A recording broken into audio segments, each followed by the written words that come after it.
হঠাৎ তাদের দেখলাম টোন একদম 180 চেঞ্জ হয়ে গেছে।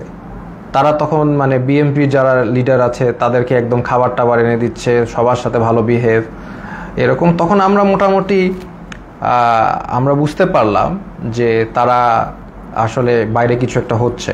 সবচেয়ে কষ্ট লিখেছে যে মানে একটা ছেলে, ওর নাম হচ্ছে সানিয়াত ভাই। উনি হচ্ছে বিএমপির একজন মন্ত্রীর ছেলে, নাম বললাম না।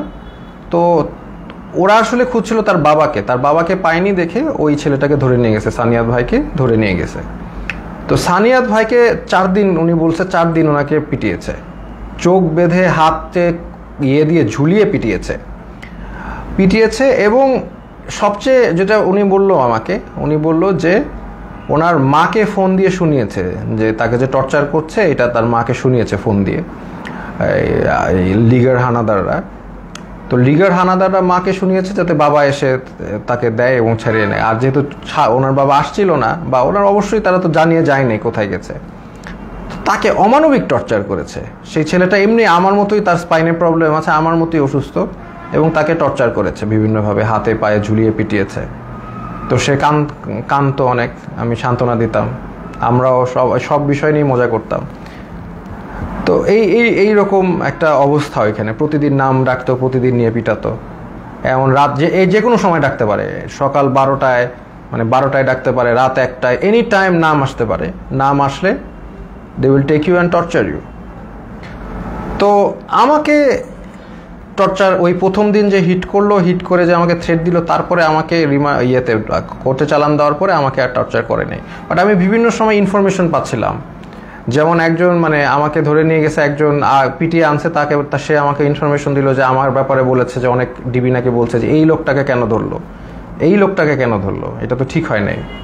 আবার আরেকজনকে ধরে পিটিয়ে এনেছে, সে বললো যে স্যার আপনার ব্যাপারে ডিবি কথা বলছিল যে আপনার ব্যাপারে 40 জন লয়ার দাঁড়িয়ে গেছে, এত সংখ্যক লয়ার তারা কখনো দেখে নাই, আপনি খুব ইন্টেলিজেন্ট মানুষ, এগুলো তারা বলছে। দেখা যাচ্ছে তাদের আমার প্রতি একটা রেসপেক্ট ছিল। ওই একদিন হিট করার পর তারা আমাকে হিট করে নাই, বাট দ্যাট ডাজন্ট ফরগিভ তারা অন্য যাদেরকে এইভাবে টর্চার করেছে। ফার্স্ট অফ অল, একটা পুলিশ একটা ডিটেইনিকে কখনো হিট করতে পারে না। That is a crime, that is criminal, they committed crime against humanity, তাই না? এটা ইন্টারন্যাশনাল, আন্তর্জাতিক ট্রাইব্যুনালে তাদের বিচার হওয়া উচিত। তারা যেইভাবে মিথ্যা মামলা দিয়ে টর্চার করে মানুষকে, এটা তো কখনোই মানে ইটস নট অ্যাকসেপ্টেবল। তো এরকম দিন যায়, তখন হঠাৎ তাদের দেখলাম টোন একদম 180 চেঞ্জ হয়ে গেছে।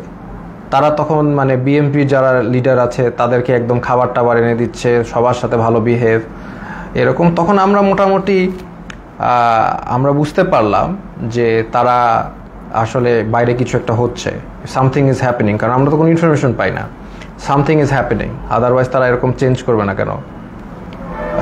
তারা ডেফিনেটলি তাদের বাইরে কিছু একটা হচ্ছে, এইটা নিয়ে তারা তাদের টোন চেঞ্জ করে ফেলেছে। এবং তারপর থেকে দেখা যাচ্ছে তারা সবার সাথে মোটামুটি ভালো বিহেভ এবং আস্তে আস্তে ছেড়ে দিচ্ছে।